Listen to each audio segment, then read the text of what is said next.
CITU Tripura রাজ্য কমিটির আহ্বানে আগামী রবিবার শ্রমজীবী মানুষের এক বিশাল সমাবেশ সংগঠিত করা হবে। ত্রিপুরা রাজ্যে 2018 সালে বিজেপি সরকার আসার সময় শ্রমজীবী মানুষের জন্য কিছু সুনির্দিষ্ট প্রতিশ্রুতি দিয়েছিল বিজেপি। 2018 সালে বিজেপি যে ভীষণ ডকুমেন্ট প্রকাশ করেছিল তার মধ্যে একটা বিষয় ছিল লেবার এমপ্লয়মেন্টের উপর। বিজেপির পক্ষ থেকে প্রতিশ্রুতি দেওয়া হয়েছিল রাজ্যের প্রতিটি ঘরে ঘরে কাজের ব্যবস্থা করা হবে। রাজ্যে নতুন নতুন শিল্প ঘরে তোলার প্রতিশ্রুতি দেওয়া হয়েছিল। রাজ্যের দুর্বল শিল্পগুলিকে পুনরুজ্জীবিত করে তোলার জন্য উদ্যোগ গ্রহণ করা হবে বলে আশ্বাস দেওয়া হয়েছিল। পাশাপাশি প্রতি বছর 50,000 সরকারি চাকুরি প্রদানের প্রতিশ্রুতি দেওয়া হয়েছিল। চাকুরিচ্যুত 10,323 শিক্ষক শিক্ষিকাদের জন্য বিকল্প কর্মসংস্থানের ব্যবস্থা করা হবে বলে আশ্বাস দেওয়া হয়েছিল। কিন্তু দেখা যাচ্ছে প্রতিশ্রুতি মোতাবেক শ্রমজীবী অংশের মানুষের জন্য একটি কাজও করেনি বিজেপি। ভাওতা আর প্রতারণা করা হয়েছে। বামফ্রন্ট সরকারের সময় যে সকল শ্রমজীবী মানুষরা দুবেলা দুমুঠো খেয়ে বেঁচেছিল তাদের মধ্যে অনেকে বর্তমানে কাজের সন্ধানে বহিরাজ্য চলে গেছে। যারা অর্থের কারণে বহিরাজ্যে যেতে পারেনি তারা নিজ রাজ্যে একবেলা এক মুঠো খেয়ে কোনো রকমে বাঁচার চেষ্টা করছে। কারণ বর্তমানে সমগ্র মাস ধরে মানুষের কোনো কাজ নেই, না আছে নির্মাণ শ্রমিকদের কাজ, না আছে দিনমজুর শ্রমিকদের কাজ, না আছে পরিবহন ক্ষেত্রের সাথে যুক্ত শ্রমিকদের কাজ। রাজ্যের লক্ষ লক্ষ শ্রমিকের সর্বনাশের জন্য দায়ী রাজ্যের বর্তমান বিজেপি সরকার। এই সরকার যতদিন ক্ষমতায় থাকবে ততদিন শ্রমজীবী অংশের মানুষের সমস্যার সমাধান হবে না। তার জন্য আগামী 8 জানুয়ারি রাজধানীর স্বামী বিবেকানন্দ ময়দানে সমাবেশ করা হবে। শুক্রবার মেলার মাঠ স্থিত সিআইটিইউ কার্যালয়ে সাংবাদিক সম্মেলন করে সংবাদ জানান সিআইটিইউর রাজ্য সম্পাদক শঙ্কর প্রসাদ দত্ত। আর অর্থ কয় টাকা বাড়িয়েছেন সেটা বড় প্রশ্ন। বড় হলো কয়জন শ্রমিক পেয়েছে। বহু শ্রমিক দরখাস্ত দিয়ে এই তহবিলে অর্থ পায়নি। রিক্সা শ্রমিকদের জন্য একটা কল্যাণ ছিল, তার থেকে কোনো কিছু পায়নি। এবং এই ধরনের দেখা গেল যে বিভিন্ন স্কিমে যারা কর্মরত, এমনকি এই যে 2000 টাকার কথা বলছেন, যারা পেশাভিত্তিক ভাতা পায়, যেমন ধরুন আপনাদের সাংবাদিকদেরও একটা ভাতা খুব প্রচার করেছে। কয়জন পান, কয়জন পেয়েছেন সংখ্যা দিতে পারবে? থাকলেও মুষ্টিমেয় 2 জন। অধিকাংশ এমনভাবে করে রেখেছেন যেগুলি পাবে না। ঠিক এই পেশাভিত্তিক যে 30 টাকা ভাতা আছে, যেটা বামফ্রন্টরা চালু করেছে শ্রমজীবীদের জন্য, এই পেশাভিত্তিক ভাতাগুলো বাড়বে কি কমবে না কি হবে এই সম্পর্কে সরকার কোনো স্পষ্টীকরণ দেয়নি। 2000 টাকা ঘোষণা করেছে, কিন্তু সেই টাকা তারা আদৌ পায়নি। তো সবটাই তো চলছে কথার উপর।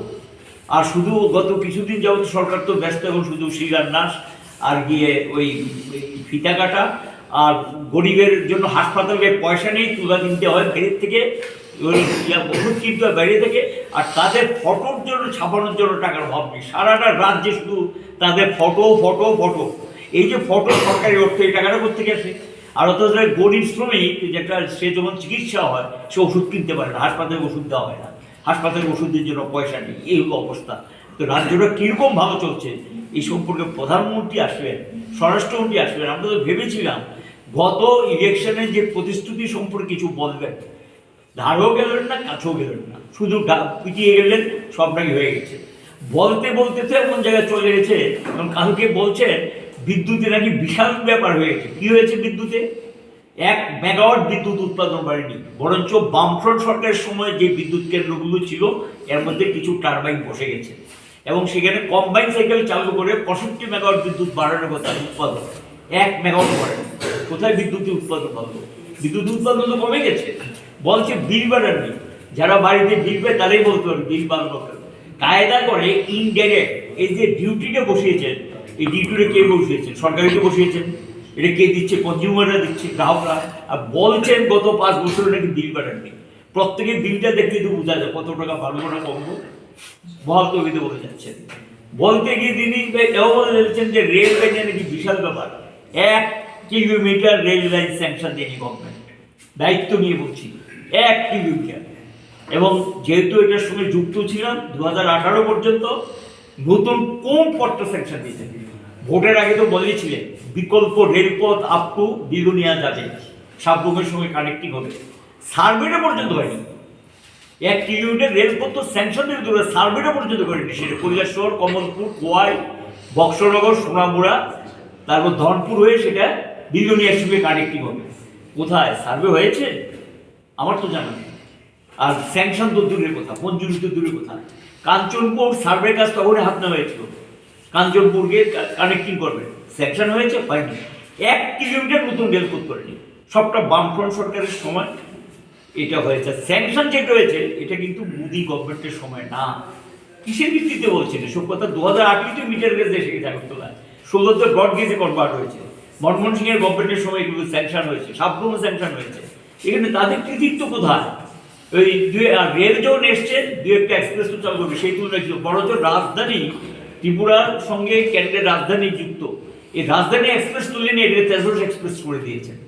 আর এখানকার লোকাল ট্রেনগুলো মানুষ সেখানে যাতায়াত করতে পারে না, ভিড়ে ঠাসা অবস্থা উঠতে পারে না, নতুন লোকাল কোনো ট্রেন চালু করেনি, এরকম অবস্থা, একটা দুর্বিষহ অবস্থা চলছে। বলতে গিয়ে সীমাভাবে সব নাকি করে দিচ্ছেন, রেলপথ দেখি সব নাকি ওরা করেছেন, বলতে গিয়ে এসব বলছে। বিমানবন্দর, আমি যদি উল্টো দিক থেকে প্রশ্ন করি, এই বিমানবন্দর তো তখনই কেন্দ্রের মন্ত্রী বলেছিল উদ্বোধন করার জন্য, আমরা বলছি না, টোটাল ওয়ার্ক কমপ্লিট করে এটা উদ্বোধন করা হবে। বামফ্রন্ট সরকার তখন ক্ষমতায় ছিল। আমার মনে আছে 2017 ডিসেম্বরে কেন্দ্রের মন্ত্রী চিঠি দিয়ে বলেছিল আমি এটা উদ্বোধন করতে চাই, আমরা বলছি না, একটু কাজ বাকি আছে, সেটা কমপ্লিট করে আপনাকে উদ্বোধন করতে হবে। এটা এই এয়ারপোর্টের মধ্যে তাদের কি ভূমিকা আছে? আমি উল্টো দিক থেকে প্রশ্ন করতে চাই, কৈলাসহর এয়ারপোর্টটা সব কিছু ঠিকঠাক ছিল, কিছু জায়গা অতিক্রম করে কৈলাসহর এয়ারপোর্টটা কাজ শুরু হলো। আজও সেই কৈলাসহর এয়ারপোর্টের কোনো কাজের জায়গা অধিগ্রহণ হয়নি, কাজের কোনো প্রগ্রেস নেই, কি পর্যায়ে দাঁড়িয়ে আছে এটা কিন্তু রাজ্যবাসী জানতে চায়। তো এগুলি তো তাদেরকে প্রশ্ন করতে হবে, তারা তো ক্ষমতায় ছিলেন, ডাবল ইঞ্জিনের গভর্নমেন্ট, কেন্দ্র তারা রাজ্য তারা টাকার কোনো অভাব নেই, এই প্রকল্প করেননি তো। এই কারণেই এগুলির সঙ্গে বলতে পারেন যে এগুলির সঙ্গে জনজীবন যুক্ত, এগুলির সঙ্গে শ্রমজীবীরা যুক্ত। ধরুন রেল আসলে শ্রমজীবীরা কাজ পায়, কাজের সুযোগ তৈরি হয়, রাজ্যের অর্থনীতির বিকাশ ঘটে। এটা যত বেশি এক্সপান্ড হবে তত বেশি অর্থনীতির বিকাশ ঘটবে, এটার সঙ্গে শ্রমজীবীদের স্বার্থ যুক্ত আছে। এমনি যদি বিদ্যুৎ, কেন বিদ্যুৎ ছাড়া তো কোনো উন্নয়নই সম্ভব না। যে যাই কাজ করে সভ্যতার বিকাশের প্রধান শর্ত হল বিদ্যুৎ। অপরদিকে সাংবাদিক সম্মেলনে সিআইটিইউ রাজ্য সভাপতি মানিক দে জানান, সমাবেশে উপস্থিত থাকবেন গণমুক্তি পরিষদের সভাপতি জিতেন্দ্র চৌধুরী, সিআইটিইউ রাজ্য কমিটির সাধারণ সম্পাদক শঙ্কর প্রসাদ দত্ত। সমাবেশে সভাপতিত্ব করবেন সিআইটিইউ রাজ্য সভাপতি Manik Dey. Bureau report, Tripura news 8।